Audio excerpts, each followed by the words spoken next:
तो कैसे हो यारों, क्या हालचाल। स्वागत है सबका एक और नए वीडियो में। और आज के इस वीडियो में मैं हीरोपंती 2 मूवी के स्टोरी को एक्सप्लेन करने वाला हूँ। वैसे इस मूवी को एक्सप्लेन करने से ज्यादा रोस्ट करना बनता है, जो कि मैंने इस वीडियो में ऑलरेडी किया है, लिंक डिस्क्रिप्शन में है। तो इसकी स्टोरी को एक्सप्लेन करते हैं। इसकी स्टोरी ठीक ठाक है, मतलब उतनी ज्यादा खराब भी नहीं है जितना खराब इसका एक्शन, ह्यूमर और टाइगर श्रॉफ की नॉनसेंस फिजिक्सलेस एक्शन है। तो चलो स्टोरी ठीक ठाक है, तो स्टोरी पर डिस्कस करते हैं। So without any further delay let's get start. तो मूवी स्टार्ट होती है लैला से। लैला जो कि एक मैजिशियन है और वो मैजिक शोज वगैरह करता है, लेकिन ये उसका मेन प्रोफेशन नहीं है। मेन प्रोफेशन उसका हैकिंग का है। वो बहुत सारे बैंक अकाउंट्स को हैक करता है और उनसे पैसा चोरी करता है। लेकिन इस बार इसने कुछ बहुत ही ज्यादा बड़ा प्लान किया हुआ है। 31 मार्च जिस दिन इंडिया के सभी बैंक में सबसे ज्यादा पैसा होता है, उस दिन सभी लोग अपना टैक्स पे करते हैं। उस दिन उसने प्लान किया है कि वो इंडिया के सारे बैंक अकाउंट्स को हैक करके सबका पैसा चोरी कर लेगा। मतलब इंडिया को पूरी तरह से एक बार में कंगाल कर देगा। चलो ठीक है, कोई बात नहीं।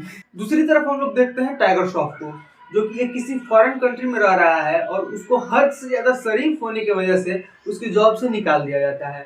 जिसके बाद उसकी माँ जो रहती है वो इंडिया आ जाती है ताकि गंगा किनारे कोई पार्ट वन टाइप कर सके, ताकि उसके बेटे का लाइफ बेटर हो सके। तो वो इंडिया आ जाती है। उसके बाद हम लोग को नेक्स्ट सीन में देखने को मिलती है तारा सुतारिया, जो कि एक मॉल में रहती है और वो सेल्फ मेड बिलियनर है। तो वो मॉल में देख लेती है टाइगर श्रॉफ को और वो उसको बबलू बबलू करके चिल्लाने लगती है। लेकिन टाइगर श्रॉफ उसको पहचानने से बिल्कुल मना कर देता है। वो बोल देता है कि मैं आरजे हूँ, मेरा नाम आरजे है, बबलू को मैं नहीं जानता हूँ। लेकिन वो नहीं मानती है। वो बहुत ड्रामा वगैरह करती है पूरे भरे मॉल में उसका पैंट खोल करके बैक पे पीछे वहां तिल चेक करती है कि तिल है कि नहीं। पता नहीं कैसे उस तिल से उसको पहचान कर रही थी, लेकिन वहां पर उसको तिल नहीं मिलता है। तो वो खुद भी कंफ्यूज हो जाती है कि कौन है भाई ये। उसके बाद बबलू घर जाता है, बहुत ही जल्दीबाजी में घर जा करके अपने घर के एक दीवार तोड़ने लगता है। वहां से उसको एक सेलफोन मिलता है। वहां से वो सीबीआई के हेडक्वार्टर में कॉल करता है उस सेलफोन से। वहां पर कॉल करके वो ऑफिसर खान से बात करना चाह रहा था, लेकिन ऑफिसर खान वहां पर प्रेजेंट नहीं थे। तो वो एक दूसरे ऑफिसर से उसकी बात होती है। वो उस ऑफिसर से बताता है कि उसकी आइडेंटिटी रिवील हो गई है। जिसके बाद वो 4 अलग अलग देश में, उसके बाद वो जो ऑफिसर रहता है वो रसिया, चाइना, इजिप्ट और अफ्रीका से आधे 4 देश में कॉल करके सबको बताता है कि कोई है जो लैला का पार्टनर रहते हैं ये चारों। और उन चारों को कॉल करके बताता है कि हाँ देखो, टाइगर श्रॉफ, बबलू है उसका नाम, वो बबलू वहां पर इस देश में है और उसके बारे में बता देता है। उसके बाद थोड़ी देर बाद उसके घर पर एक आदमी आता है। वो बोलता है कि हम सीबीआई की तरफ से आए हैं तुम्हारी हेल्प करने के लिए। लेकिन वो उसके ओपोनेंट टीम से लैला का आदमी रहता है और वो उस पर अटैक कर देता है। वो उसको शूट करने वाला ही रहता है। तभी वहां पर इनाया आ जाती है। इनाया मतलब वो तारा सुतारिया का नाम इनाया है। वो आकर के उसको बचा लेती है। उसके बाद वो उस पर बहुत सारे फायरिंग करने लगता है, बहुत मारने की कोशिश करता है, लेकिन वो दोनों वहां से बचकर किसी तरह से निकल जाते हैं।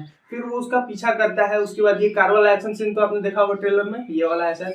तो वो वाला सीन होता है, लेकिन वो किसी तरह से बच जाता है। मोरल ऑफ द स्टोरी कि वो उससे बच करके निकल जाता है। वो उसका कुछ भी बिगाड़ नहीं पाता और बहुत सारे लोग को बुलाते हैं। फिर अगले दिन देखा जाता है कि फिर से उस पर अटैक होता है, लेकिन इस बार वो नहीं बच पाता है। उसको पकड़ लिया जाता है। लैला उसको पकड़ लेता है और वहां पर आता है लैला और उसके ऊपर 7-8 ग्रेनेड फोड़ देता है। लेकिन इन जनाब को कुछ भी नहीं होता है। झाड़ करके शॉट और चल देते हैं एकदम मस्ती में। तो चलो, फिजिक्स की तो अच्छे से ली है जनाब ने, तो चलो उस पर ज्यादा नहीं जाते हैं। उसके बाद हम लोग को दिखाया जाता है कि टाइगर श्रॉफ जिंदा है, लेकिन हर किसी को लग रहा है कि वो मर गया है। इसके बाद हम लोग देखते हैं इनाया बबलू की कब्र पर रोज जाती थी और उस पर फूल वगैरह चढ़ाती थी। ऐसा करते हुए उसको रोज देखता है बबलू। तो एक दिन उसके सामने आ जाता है। उसके बाद इनाया उसको बहुत ही ज्यादा गुस्सा करती है कि तुम 2 साल पहले भी ऐसे किए थे, अचानक गायब हो गए थे, फिर अभी गायब हो गए हो, ऐसा वैसा। तो वो बताता है कि ऐसा सब करने के पीछे एक बहुत ही बड़ा रीजन था, बहुत ही बड़ा मोटिव था। वो बताता है कि अब स्टोरी 2 साल पहले शिफ्ट होती है। 2 साल पहले की स्टोरी दिखाई जाती है कि 2 साल पहले क्या हुआ था। हम लोग देखते हैं कि सीबीआई की टीम की एक मीटिंग चल रही है, जहां पर ऑफिसर खान लैला के बारे में बता रहा है, वो किस तरह से साइबर क्राइम्स वगैरह करता है। और वो बोलता है कि अगर हमको इसको पकड़ना है तो हमको चाहिए बबलू। अब उसके बाद वो अपनी पूरी टीम को बबलू को खोजने में लगा देता है। लेकिन आपको तो पता है बबलू खोजने से नहीं, किस्मत से मिलता है। तो वो उन लोगों को नहीं मिलता है। फिर जब शाम को ऑफिसर खान अपने घर पर जाता है तो उसकी किस्मत खुल जाती है, वो उसको उसके घर ही पर मिल जाता है। वो उसके बाद ऑफिसर खान उसको बोलता है कि अगर तुम लैला को खोजने में, उसको पकड़वाने में हमारी मदद करोगे तो तुम्हारे खिलाफ जितने भी क्रिमिनल रिकॉर्ड्स है हम लोग उसको क्लियर कर देंगे। तो बबलू भी एक तरह का हैकर ही था। वो भी कुछ इलीगल काम करता था ऑनलाइन, जिसकी वजह से उसके खिलाफ भी बहुत सारे क्राइम्स के रिपोर्ट थे। तो वो बोलता है कि वो सब क्लियर कर देंगे। तो वो बोलता है कि चलो ठीक है, मतलब मान जाता है उसको पकड़वाने के लिए लैला को। इसके बाद नेक्स्ट सीन में हम लोग देखते हैं कि बबलू एक पब में रहता है और वहीं पर इनाया आती है और वो अपने बॉयफ्रेंड से झगड़ा कर रही थी, तो वो उसको जेलस फील कराने के लिए, उसको जलाने के लिए आकर के बबलू को किस कर देती है। इसके बाद बबलू उसको वापस किस कर देता है। तो बस यहीं से इन लोगों का शुरू हो जाता है लव शव। इसके बाद इनाया बबलू को अपने भैया से मिलाने ले जाती है और एक पार्टी में ले जाती है उसको। वहाँ पर उसके भैया रहते हैं, उसके भैया और कोई नहीं बल्कि लैला रहता है। तो लैला से मिलता है और लैला उसको देखते ही पहचान जाता है कि ये एक हैकर है, इसको खान ने भेजा है। वो उसको साइड में ले जाता है, बोलता है कि खान ने क्या क्या बताया है, मतलब खान के बारे में बोलने लगता है, उसको कन्फेस कर लेता है कि हाँ भाई हम जानते हैं तुम हमको पकड़वाने आए हो। तो वो बोलता है कि जल्दी से तुम खान हमारे खिलाफ जो भी प्लानिंग कर रहा है वो सब हैक करके हमको बताओ, नहीं तो अभी शूट कर देंगे। तो उसको मजबूरी में बताना पड़ता है। उसके बाद वो बोलता है कि हमको इंडिया के सारे लोगों का डेटा चाहिए, तो जल्दी से वो निकाल करके हमको दो। मतलब वो अपना उसका प्लान रहता है कि वो 31 मार्च को हैकिंग करेगा, इंडिया के सारे बैंक अकाउंट्स को खाली करेगा। 2 साल पहले उसने ये प्लान किया था। तो उस टाइम में वो बोलता है कि चलो ठीक है, लेकिन उसके लिए तुमको सही कीमत देना पड़ेगा क्योंकि खान हमको बहुत ही रिजनेबल प्राइस पे कर रहा है। तो वो उसके बाद लैला मान जाता है कि हाँ चलो। उसके बाद बबलू खान की टीम छोड़ करके और लैला की टीम में ज्वाइन हो जाता है। उसके बाद उसकी टीम बहुत सारे एप्लीकेशंस को बनाती है, लोगों के फ़ोन में इंस्टॉल करवाती है और उसके मदद से वो लोग बहुत सारे डेटा को चोरी करते थे और बैंक स्कैम्स करते थे। बैंक से लोगों के पैसा को चोरी करते थे। इसी तरह से बैंक स्कैम्स कर करके बबलू बहुत सारा पैसा कलेक्ट कर लेता है। वो अपने लिए महंगी-महंगी कार्स खरीदता है, अपने लिए घर खरीदता है, अपने दोस्तों के लिए घर खरीदता है और वो बेसिकली काफ़ी खुश था। लेकिन एक दिन अचानक वो देखता है कि उसके बिल्डिंग में कुछ लोग एक औरत को परेशान कर रहे हैं। जाकर के पूछने पर उसको पता चलता है कि वो औरत जो है वो बैंक लोन ली हुई थी और वो चुका नहीं पा रही है। डिटेल में पूछने पर पता चलता है कि उसका जो हस्बैंड था वो एक बिज़नेस खड़ा करने के लिए बैंक से लोन लिया था, लेकिन किसी ने उसके बैंक अकाउंट को हैक करके उसका सारा पैसा चोरी कर लिया। इसके बाद बैंक वाले उसको बहुत ही ज़्यादा तंग करते रहते हैं।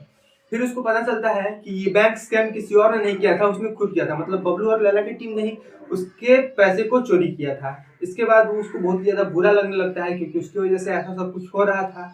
तो वो उसका पैसा पे कर देता है बैंक को और उसके बाद से उसको उस लोन से मुक्त कर देता है। इसके बाद वो जो औरत रहती है उसको बहुत ही ज़्यादा मानने लगती है, अपने बेटे की तरह उसको प्यार करती थी। वो भी उसको अपने माँ की तरह मान लेता है और इसके बाद डिसाइड करता है कि वो लैला के साथ और ज़्यादा काम नहीं करेगा। वो जाके सीबीआई टीम से कांटेक्ट करता है और उसको बोलता है कि हम अब लैला को पकड़वाना चाहते हैं, उसके साथ काम नहीं करेंगे। तो वो जाता है जहाँ पर वो लोग मिलकर हैकिंग वगैरह करते थे, वहाँ जा करके जितने भी लोगों का डेटा था सारा डेटा एक पेन ड्राइव में ट्रांसफर कर लेता है और लेकर के वहाँ से निकलने लगता है। जैसे ही वो बाहर जा रहा था तब तक वहाँ पर जो भी लोग थे, लैला के लोग जो थे, उन लोग को पता चल जाता है कि हाँ बबलू यहाँ से चोरी करके जा रहा है। तो वो लोग उसके ऊपर गन पॉइंट कर लेते हैं। तभी सीबीआई वहाँ आ जाती है, उन लोगों को पकड़ लेती है। बबलू वहाँ से पूरे स्वैग में निकल जाता है। उसके बाद नेक्स्ट सीन में हम लोग देखते हैं कि बबलू की माँ चली गई है लैला के पास इनाया और बबलू के शादी की बात करने के लिए। वहां पर जाकर के वो उसकी शादी की बात करने लगती है, लेकिन अब लैला तो लैला है, अपना कारनामा दिखाता है, बबलू को कॉल करता है और उसको बुलाता है। बोलता है कि देखो तुम्हारी माँ मेरे पास जल्दी से आओ। तो बबलू जाता है वहां पर और जाते ही उसके ऊपर सब लोग गन पॉइंट कर लेते हैं। लेकिन तभी लैला का एक बहुत ही खास आदमी लैला के ऊपर गन पॉइंट कर लेता है और उसके बाद बबलू वहां से बड़े स्वैग के साथ निकल जाता है और जाकर के किसी दूसरे देश में अच्छे से सेटल हो जाता है। उस जो लैला का आदमी था उसने गन पॉइंट इसलिए किया था क्योंकि उसका कोई एक सीक्रेट एमएमएस बबलू के पास था और उसको लेकर के उसने ब्लैकमेल किया था और इस तरह से मतलब वो वहां से निकल जाता है बेसिकली और दूसरे देश में जाकर के सेटल हो जाता है।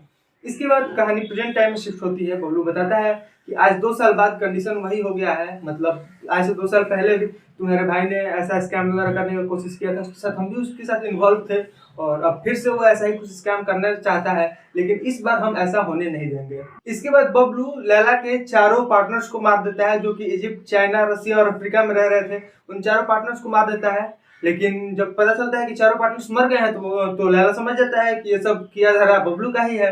तो नेक्स्ट डे जब उसकी माँ, बबलू की माँ इंडिया से वापस आती है तो वो उसको किडनैप कर लेता है। उसके बाद बबलू को उसके पास जाना पड़ता है। फिर बातों बातों में बबलू उसको बोलता है कि तुम कोई मैजिशियन वगैरह नहीं हो, लोगों को बेवकूफ बनाते हो, तुमको कोई भी मैजिक वगैरह नहीं आता है।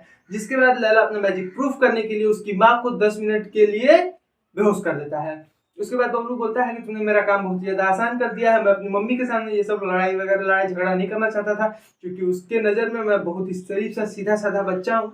तो उसके बाद वो उस पर अटैक करता है, लेकिन वो अलग अलग 3 लेवल बनाया हुआ था।